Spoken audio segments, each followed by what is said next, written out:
Hi there everyone, Keith Schweigert here from lanksports.com with your 2-minute drill for Friday night's Lancaster-Lebanon League Section 2 showdown between Solanco and Elizabethtown. This one's going to get underway Friday night at 7 in E-Town. This one should be an interesting matchup. It's kind of a matchup of two teams that no one really picked to win Section 2, but they picked them to kind of make some noise in the race. So far it's been kind of a mixed bag for both of them in the early going. You got to wonder which E-Town team is going to show up in this one. Is it going to be the team that really looked good on offense and on defense in knocking off McCaskey 41-27 in week 1, or is it going to be the team that's really struggled to do pretty much everything in the last 2 weeks?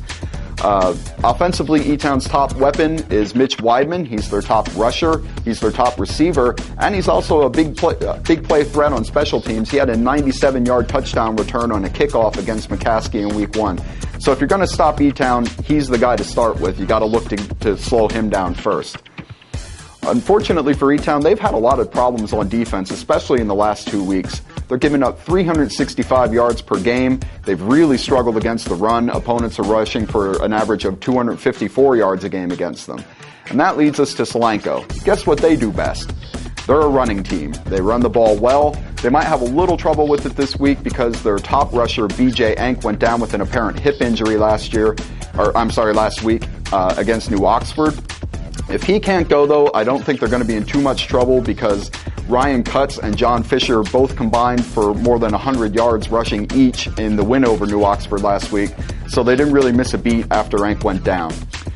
So Solanco got knocked off pretty tough by Penn Manor in week 1, but they've won 2 in a row since then. They seem to be improving week to week. Even without Enck, they should be able to move the ball. So E-Town has 2 options in this one. Either they tighten things up on defense and stop getting gouged for so many rushing yards, or they hope that Mitch Weidman can run wild and hope to win the game in a shootout. Either way, I'm kind of leaning towards Solanco in this one. I think it's going to be the Mules' game to lose.